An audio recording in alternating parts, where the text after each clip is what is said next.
तो अगर राजनेता भारतीय जनता पार्टी पर लगातार दबाव बनाए रखे, अगर मीडिया अपनी काम ईमानदारी से करे, तो भाजपा को मुद्दे पर आना ही पड़ेगा। मीडिया ने तो अपना काम ईमानदारी से नहीं किया, मगर लगातार अखिलेश यादव जो हैं किसान, महंगाई, बेरोजगारी, इन मुद्दों को पकड़े रहे और भारतीय जनता पार्टी पर हमला करते रहे। वो जानते थे कि आवारा पशुओं का मुद्दा बहुत गंभीर मुद्दा है और यही वजह है कि पहले 2 चरण के मतदान में भाजपा को जिस सफलता की उम्मीद थी वो शायद नहीं मिल रही है। क्यों? क्योंकि आवारा पशु इन 100 सीटों में जहां पर अब मतदान हो चुके हैं, वहां बहुत ही गंभीर मुद्दा है दोस्तों। और भारतीय जनता पार्टी जानती है कि आने वाले चरण में अवध में चुनाव होना है, पूर्वांचल में चुनाव होना है। ये तमाम वो बेल्ट्स हैं जो किसान के नजरिए से बहुत मायने रखते हैं। और प्रधानमंत्री नरेंद्र मोदी को आवारा पशु का मुद्दा उठाना पड़ा। क्या कहा उन्होंने, पहले आप सुनिए, फिर मैं उसकी चर्चा करता हूं। हमारा प्रयास है कि दूध न देने वाले जो बेसहारा पशु हैं, उसके गोबर से भी पशुपालक को इनकम हो, अतिरिक्त कमाई हो, इस दिशा में हम काम कर रहे हैं। यूपी में बेसहारा पशुओं के लिए गौशालाओं के निर्माण का काम भी किया जा रहा है।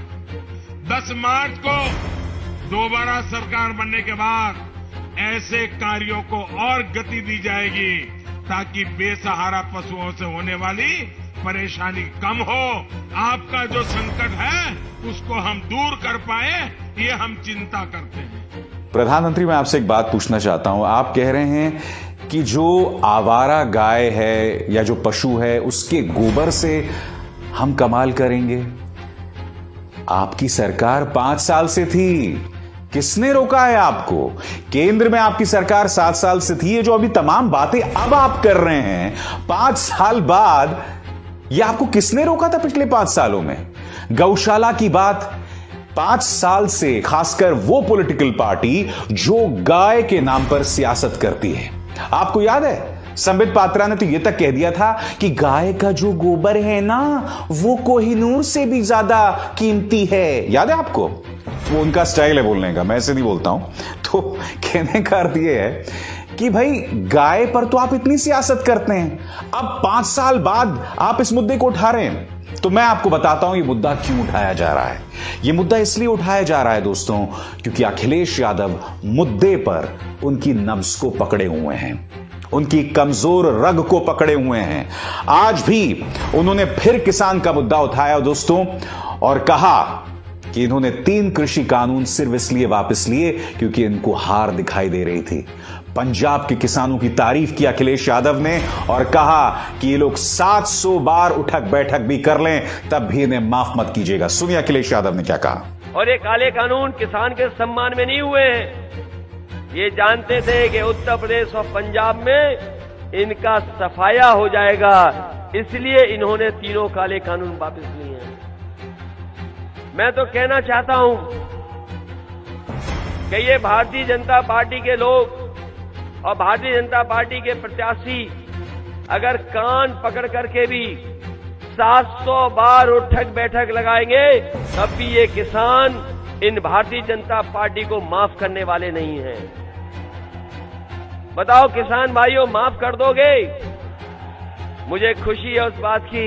मैं बधाई देता हूं पंजाब के किसानों को कि वो किसान उनकी सभा में नहीं आए, खाली कुर्सियां पड़ी रहीं, कोई पहुंचा नहीं किसान। बताओ किसानों को, किसान जो शहीद हुए 750, ये सरकार को कभी माफ कर सकते हैं? और इस 700 के आंकड़े को समझिए दोस्तों, क्योंकि पिछले 13 महीनों में सिंघू और टीकरी बॉर्डर में जो आंदोलन चला, उसमें करीब 700 किसानों की मौत हुई। आपको याद होगा, सत्यपाल मलिक जब प्रधानमंत्री से मिलने जाते हैं और प्रधानमंत्री उन्हें पलट के क्या कहते हैं कि ये 500 किसान मेरे लिए थोड़ा ना मरे थे। कम से कम ऐसा सत्यपाल मलिक मानते हैं। तो मुद्दे पर बने रहना पड़ेगा, और मुद्दे पर बने रहने का एक और चमत्कार देखिए। स्वतंत्र देव सिंह आपके स्क्रीन पर, यहां पर वो कह रहे हैं कि यह चुनाव मोमबत्ती बनाम 24 घंटे बिजली का चुनाव है।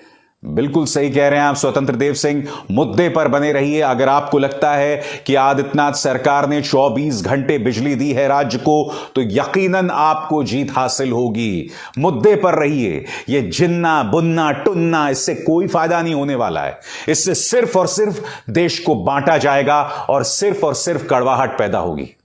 आप लोगों ने अपने चुनाव प्रचार की शुरुआत भी कैराना से की, जानबूझकर, और वहां बार बार आप मुजफ्फरनगर दंगों की याद करते रहे।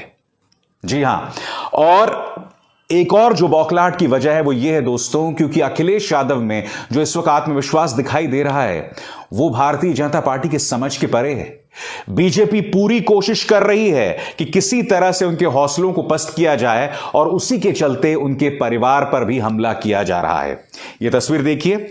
इस तस्वीर में आप देख सकते हैं मुलायम सिंह यादव भी आए थे चुनाव प्रचार करने, अखिलेश यादव भी हैं, और साइड जो कुर्सी की जो का हाथ होता है वहां पर शिवपाल यादव बैठे हुए हैं।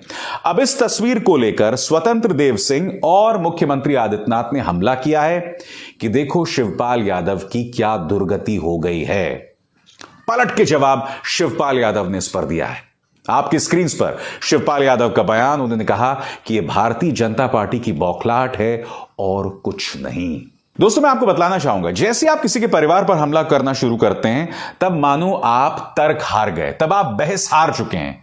क्योंकि देखिए होता क्या है, जैसे ही आप किसी के परिवार की बात करें, यानी कि अगर मैं आपके परिवार की बात करूं या आप मेरे परिवार की बात करें, तो जाहिर सी बात है मेरा परिवार मेरा निजी मुद्दा है, मेरी कमजोर नब्ज है।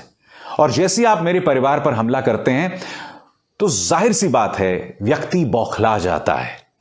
और भारतीय जनता पार्टी की सियासत का यह अभिन्न अंग रहा है। उन्हें लगातार शुरू से लोगों के परिवारों पर हमला किया है। मैं आपको एक छोटी सी मिसाल देता हूं।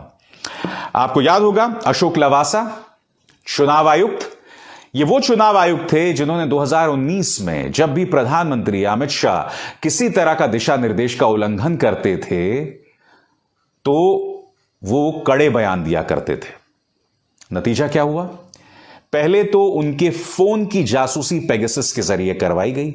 उसके बाद उनके जितने भी रिश्तेदार थे, उनका बेटा या जो भी निकटवर्ती रिश्तेदार थे, सभी के घर पर या तो इनकम टैक्स की रेड या किसी तरह से कड़ाई।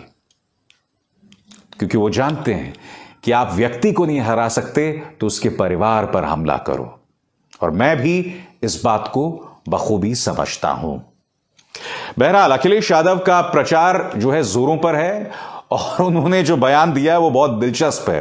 सुनिए, उन्होंने कहा कि 7वें चरण आते आते तक बीजेपी का बूथ नहीं रहेगा, सिर्फ भूत दिखाई देंगे। सुनिए उनका बयान। और सरकार किसकी बनने जा रही है आप जानकारी कर लो। पहले दूसरे चरण में ही शतक मार दिया है समाजवादी और आरएलडी ने। तीसरे चौथे के बाद पीछे नहीं मुड़ना है हम लोगों को। तीसरे जब तक 7वें चरण पर चुनाव जाएगा, आप पता कर लेना भारतीय जनता पार्टी के बूथों पर भूत नाचेंगे, भूत नाचेंगे। खैर, इसकी भविष्यवाणी मैं नहीं कर सकता हूं कि 7वें चरण तक क्या होगा, मगर भारतीय जनता पार्टी के लिए इस वक्त हालात सही नहीं है। मैं आपको बतलाता हूं क्यों। क्योंकि सुप्रीम कोर्ट का भी एक फैसला आया है और इस पर आपको गौर करना पड़ेगा। आपको याद होगा सीएए को लेकर आंदोलन हुए थे, और उस दौरान आपको याद होगा कि उत्तर प्रदेश पुलिस ने जो लोग सीएए को लेकर आंदोलन कर रहे थे उन पर गोलियां चलाई थी। कम से कम 23 लोग मारे गए थे, जिनमें से 21 लोगों पर गोलियां चली थी। आप मुझे बताइए ना, दिल्ली में भी आंदोलन हुआ था, दिल्ली में तो पुलिस ने गोलियां नहीं चलाई थी ना। और अगर आपको गोलियां चलानी ही है तो आप किसी के पैर पर गोली मारिए ना, उसकी छाती या सिर पे थोड़ा गोली मारोगे। अब मैं आपको बतलाना चाहता हूं कि इस मुद्दे पर सुप्रीम कोर्ट ने कड़ी फटकार लगाई है, और मैं आपको पढ़ के सुनाना चाहता हूं। सुप्रीम कोर्ट ने क्या कहा है कि आप लोगों ने सीएए आंदोलन के नाम पर जो जुर्माना किया था लोगों पर, वो पैसा उन्हें वापस कीजिए। और उत्तर प्रदेश सरकार मान गई है, उसने घुटने टेक दिए हैं। यानी कि आज का दिन मुख्यमंत्री